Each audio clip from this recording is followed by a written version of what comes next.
कि हमें पता है कि हम भारतीय संविधान के भाग एक को आज पढ़ने वाले हैं। इससे पहले की वीडियो में भारतीय संविधान और उसके भाग, भारतीय संविधान की अनुसूचियां और फिर उसके बाद प्रस्तावना। और आज का जो हमारा है तो हम पॉलिटिकल साइंस में क्या पढ़ने वाले हैं, भारतीय संविधान, जिसमें भाग एक को हम पढ़ेंगे। तो हम क्या क्या पढ़ेंगे इसको हम थोड़ा सा देख लेते हैं। आज की क्लास का इंट्रो बना देती हूँ मैं आपके लिए। तो अनुच्छेद हम सबसे पहले पढ़ेंगे, उसके बाद हम कुछ आयोग और समितियां देखेंगे जो बताएंगे कि भाषा के आधार पे नए राज्यों का गठन करना चाहिए या नहीं करना चाहिए, वो समितियां कब बनी, कौन उसका अध्यक्ष था, ये सब कुछ देखेंगे। फिर उस एक आयोग की समिति की सिफारिश पर 7वां संविधान संशोधन अधिनियम और राज्य पुनर्गठन अधिनियम 1956 आया। तो उसके बाद में नए राज्यों का निर्माण हुआ। तो नए राज्यों का निर्माण कुछ साधारण कानून द्वारा हुआ, कुछ संविधान संशोधन द्वारा हुआ। तो चलो अब इसको हम डिटेल में समझते हैं। तो भारतीय संविधान का जो भाग एक है वो क्या कहता है? भाग एक कहता है राज्य एवं उसका राज्य क्षेत्र। अब इससे एक चीज कंफर्म हो जाती है कि भारत जो है वो संघ नहीं है, राज्य क्षेत्र है। यानी कि विभाजित राज्यों का अविभाजित राज्य है। मतलब राज्य तो विभाजित हो सकते हैं, जैसे कि तेलंगाना जो है आंध्र प्रदेश से अलग हुआ, मध्य प्रदेश जो है वो मध्य प्रदेश से अलग छत्तीसगढ़ हुआ था। तो ये आपस में अलग हो सकते हैं, लेकिन ये ओवरऑल अगर कहा जाए ये देश से अलग नहीं हो सकते हैं। ठीक है, तो ये बात समझ में है। अब हमें इसमें अनुच्छेद समझना है। तो अनुच्छेद 1 से लेके 4 तक इसके अंतर्गत अनुच्छेदों को रखा गया है ना। तो चलो अब एक एक करके एक एक अनुच्छेद को हम समझ लेते हैं डिटेल से। तो पहले भाग का नाम तो तुम्हें याद हो ही गया होगा, उसमें तो कुछ है ही नहीं, भारत एवं इसका राज्य क्षेत्र। ठीक है, राज्य क्षेत्र। ठीक है, अब अनुच्छेद जो 1 है यानी आर्टिकल 1 वो कहता है इंडिया दैट इज भारत। यानी कि इसमें एक तो नाम के बारे में हमें पता चल जाता है, और एक यही कि अनुसूची, पहली अनुसूची जो है तो इसके बारे में हमें पता चल जाता है। अब पहली अनुसूची जो है, पहली अनुसूची ये 1956 में क्या हुई थी, 1956 के राज्य पुनर्गठन अधिनियम के तहत वो करी गई थी। अब वो करी गई थी का मतलब क्या कि चेंज की गई होगी, क्योंकि तब जो केंद्र शासित प्रदेश हैं और राज्य हैं उनकी अलग अलग संख्या हो गई थी। अब अगर बात करें तो पहले अनुच्छेद में कहा गया है इंडिया दैट इज भारत।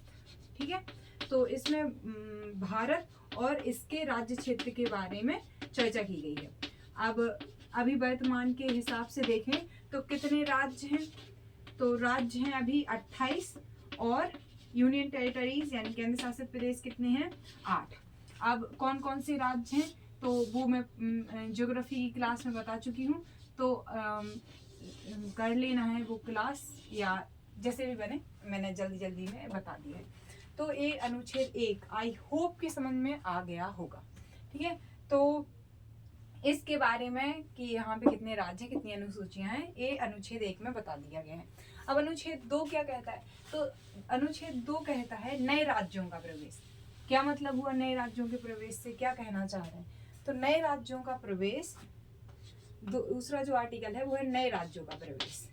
यानी जो अभी भारत के भाग हिस्सा है नहीं उनको बनाना है, तो नए राज्यों का प्रवेश जो है उसकी चर्चा दूसरे आर्टिकल में की गई है।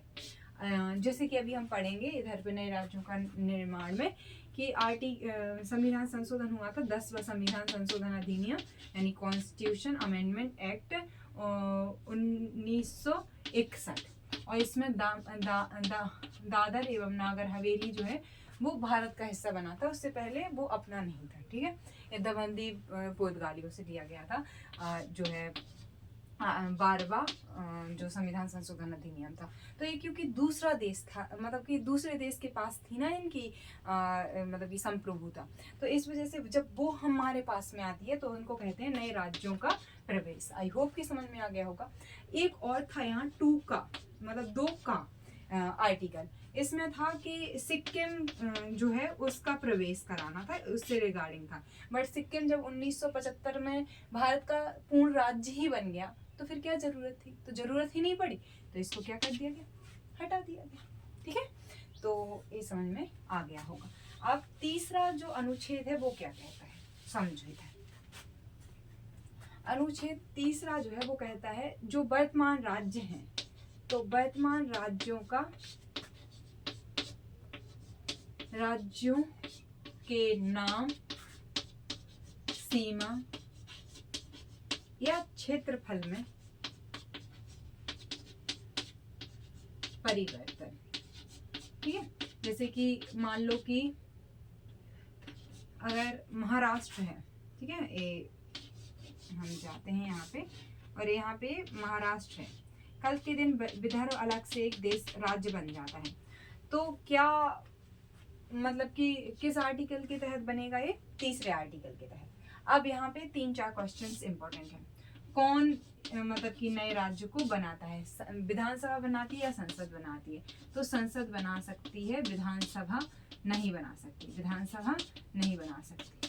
ठीक है, और जब भी ऐसा कोई नए राज्य को बनाना है, या समझ लो कि उत्तराखंड का, उत्तरांचल का नाम उत्तराखंड करना है, या किसी भी राज्य का नाम बदलना है, तो या फिर मतलब कि नाम बदलना है, या सीमा बदलनी है, या क्षेत्रफल बदलना है, इनमें परिवर्तन करना है, तो ऐसा जो भी विधेयक रखा जाएगा वो राष्ट्रपति की पूर्व सहमति से रखा जाएगा, राष्ट्रपति की पूर्व सहमति से रखा जाएगा। अब राष्ट्रपति की पूर्व सहमति से तो रखा जाएगा, अब राष्ट्रपति का काम, यानी जो प्रेसिडेंट लिख देती हूँ मैं, पी बना देती हूँ, तो ये राष्ट्रपति जो है, ये जो संबंधित राज्य है ना, उस राज्य के पास में क्या भेजेंगे कि बताओ तुम्हारा क्या इस पे कहना है। वो इनकी बात मानने के लिए बाध्य नहीं है कि विधानसभा जो कहेगी उस अकॉर्डिंग चलेंगे, लेकिन एक बार रखेंगे कि तुम इसके बारे में क्या सोचते हो, क्या समझते हो, अपना मत रख सकते हो, तो ऐसा होता है। लेकिन विधान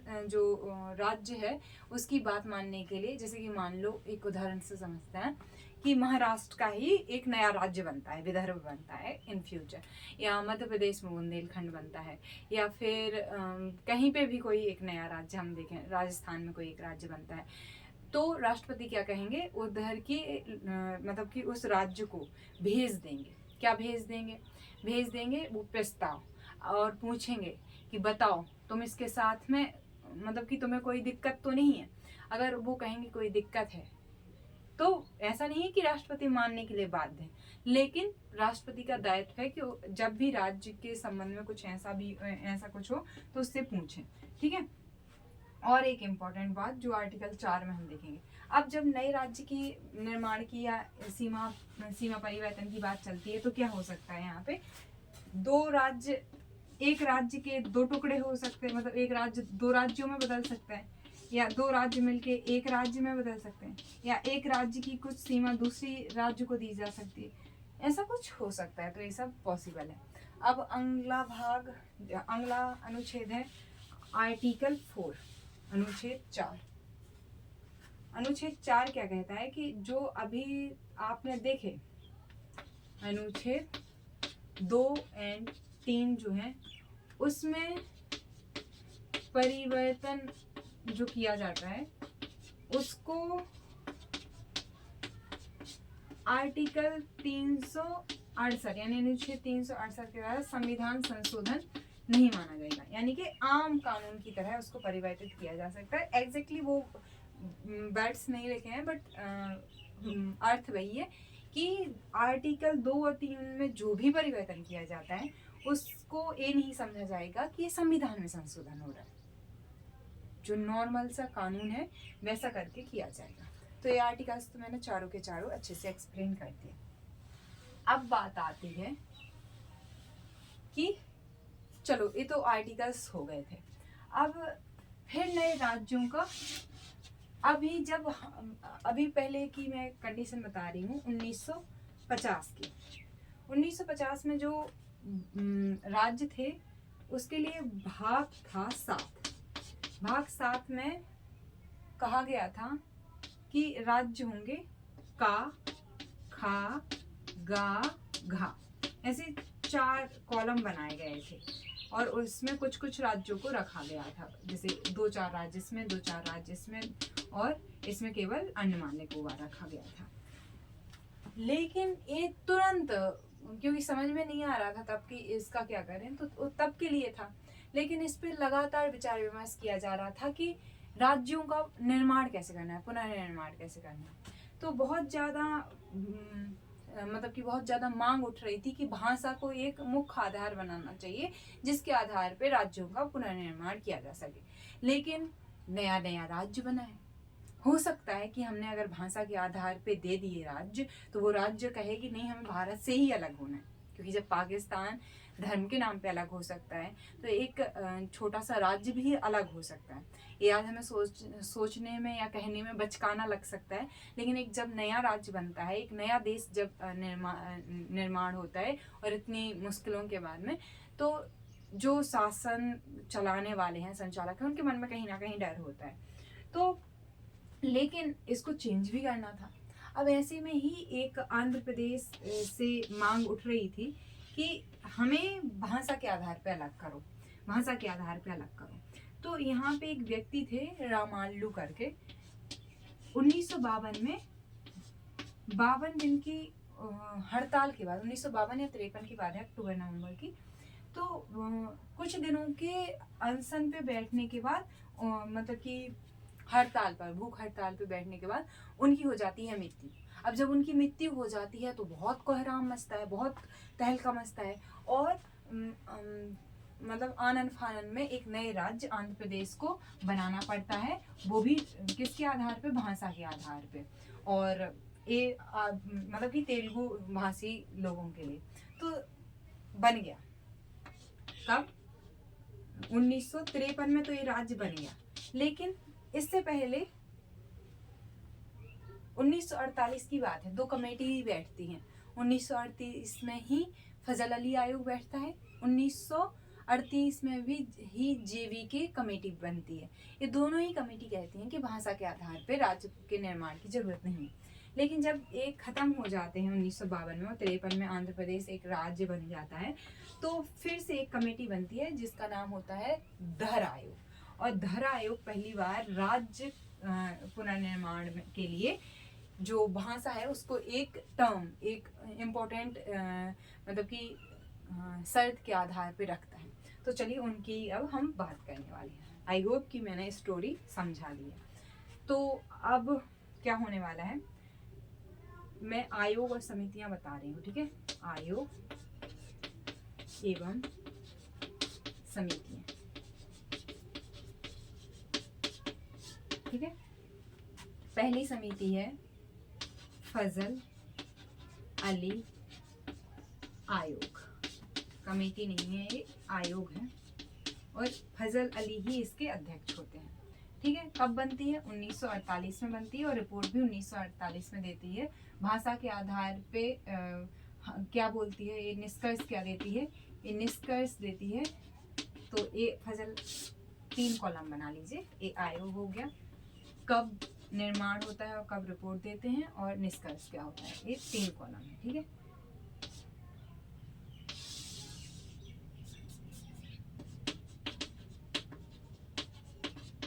ठीक है, तो ये मना कर देते हैं। फिर बैठता है JV कमेटी, जवाहरलाल नेहरू, पटाभी सीतारामैया, और एक और होते हैं JV, ठीक है। अब ये भी 1948 में ही बनता है, और 1948 में ही अपनी सिफारिश दे देता है। ये भी कहता है कि भाषा के आधार पर नए राज्यों का निर्माण जरूरी नहीं है।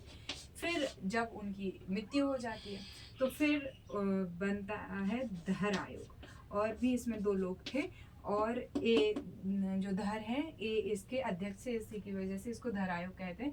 ये 1953 में बनता है, 55 में अपनी सिफारिशें देता है, और इसकी सिफारिशें जो हैं वो मान ली जाती हैं, और ये कहता है कि हाँ, भाषा के आधार पे बनना चाहिए।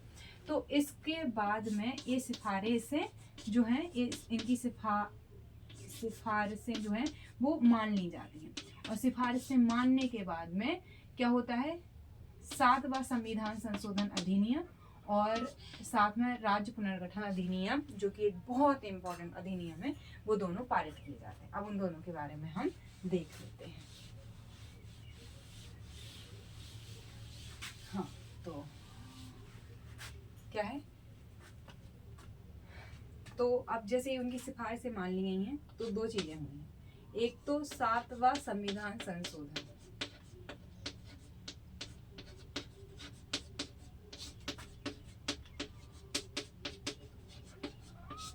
और दूसरा अब इससे क्या होगा कि जो भाग 7 है उसको क्या कर दिया जाएगा, निरस्त कर दिया जाएगा। ठीक है, तो ये एक काम किया गया। फिर नए राज्यों का गठन भी तो करना था, तो नए राज्यों के लिए राज्य पुनर्गठन अधिनियम लाया गया 1956 में ही, दोनों एक साथ। अब इसमें क्या था, 14 राज्य बने उस समय और 8 यूनियन टेरिटरीज यानी केंद्र शासित प्रदेश। तो अब हम बात करेंगे 7वां संविधान संशोधन अधिनियम, हमने बता दिया है कि ये हो गया था, और राज्य पुनर्गठन अधिनियम, इतने राज्य बने थे, इतने यूनियन टेरिटरीज बने थे। अब नए राज्यों का निर्माण कैसे हुआ ये हमें देखना है। नए राज्यों के निर्माण के लिए,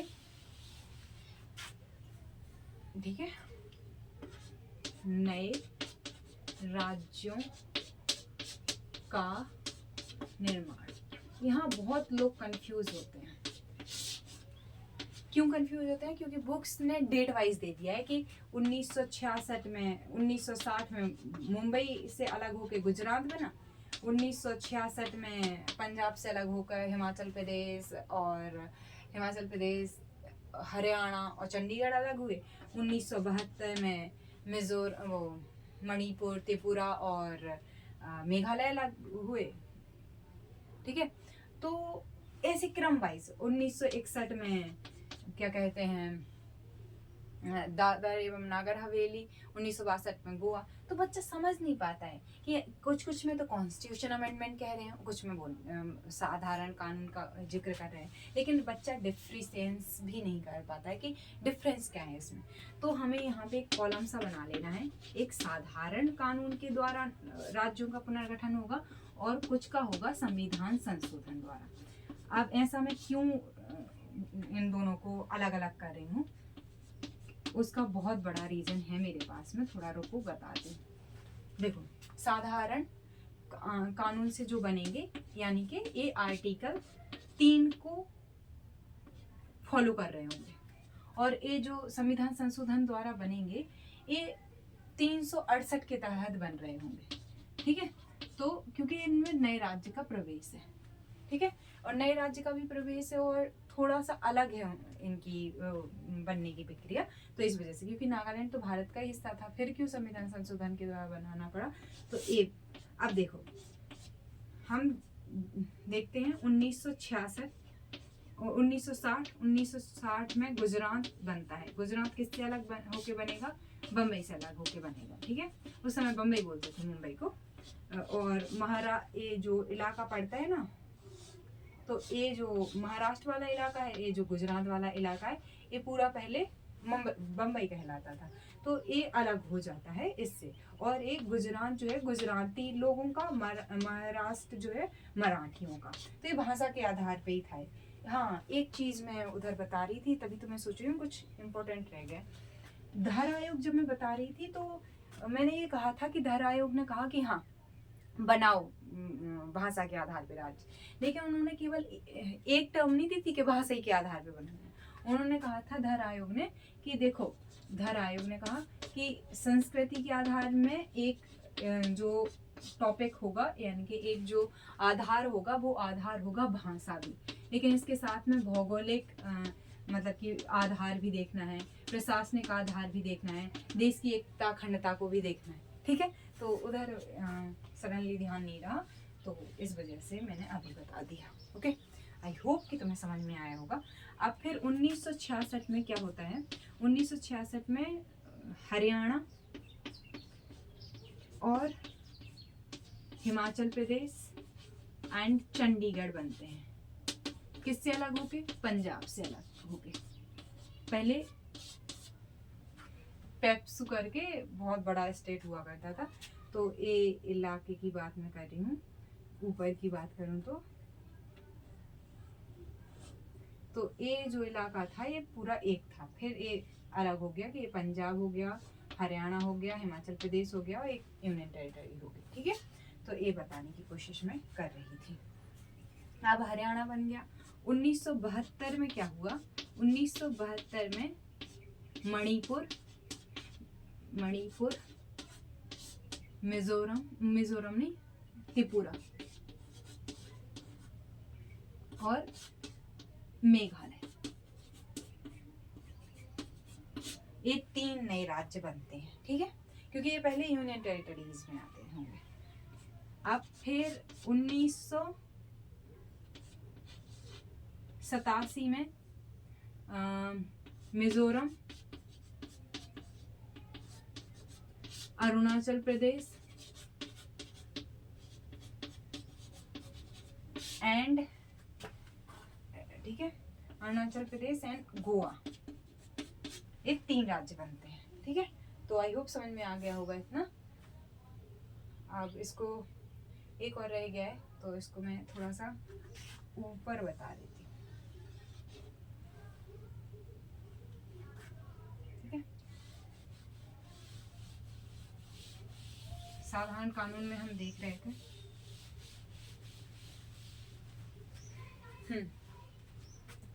साधारण कानून में अब तुम अच्छे से खुद से बताना। ठीक है, तो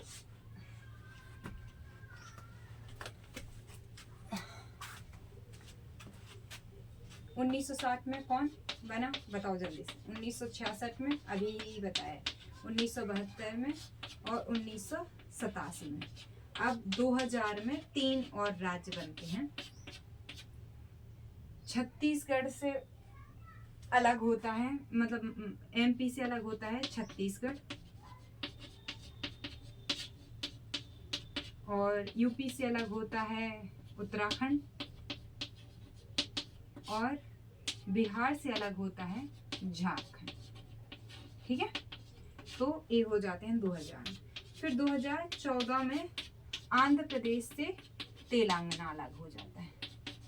ठीक है, और 2019 में जम्मू कश्मीर जो है ये 370 हटने के बाद में यूनियन टेरिटरी बन जाता है, राज्य का दर्जा इसका समाप्त कर दिया जाता है। समझ में आई बात?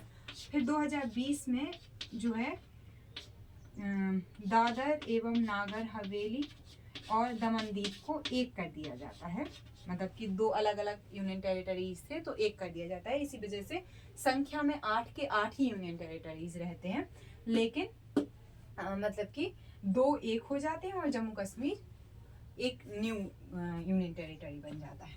अब साधारण कानून के तो हमने देख लिए, अब बात आती है संविधान संशोधन की। ठीक है, तो संविधान संशोधन लिख देते हैं, संविधान संशोधन। ठीक है, संविधान संशोधन में सबसे पहला जो है वो है 10वां संविधान संशोधन अधिनियम। अगर मैं इसको सीए कहूँ, कॉन्स्टिट्यूशन अमेंडमेंट एक्ट, तो वो था 1961 में दादर एवं नागर हवेली, ठीक है। ये जो है ये एक यूनियन टेरिटरीज बनता है, तो लेकिन इस 10वें, तुम्हें दो का पहाड़ा एक तरीके से याद रखना है। 10 के बाद 12वां संविधान संशोधन अधिनियम। ठीक है, अब 1962 की ये बात है, और यहाँ पे गोवा और दमन दीव जो है ये यूनियन टेरिटरी बनते हैं। फिर जो है 14वां संविधान संशोधन अधिनियम 1962 की ही बात है। पांडुचेरी जो है, पुडुचेरी कहते हैं कई लोग, पांडुचेरी कहते हैं, तो ये अपने अकॉर्डिंग है, देख लेना पुडुचेरी। ठीक है, तो ये एक, इसमें कौन कौन से आते हैं उनको बताना मुझे। तो ये हो गया, ठीक है, ये भी एक यूनियन टेरिटरी आज भी है। फिर बाद में गोवा तो पूर्ण राज्य बन जाता है, बाकी ये तो अभी भी यूनियन टेरिटरी है, ये भी अभी भी यूनियन टेरिटरी है। फिर जो है 16वां संविधान संशोधन अधिनियम 19 63 की बात है या 62 की, मुझे एग्जैक्टली याद नहीं आ रहा है अभी। तो मुझे मतलब एक बार चेक बस कर लेना कि यहाँ पे 62 है या 63 है, ठीक है।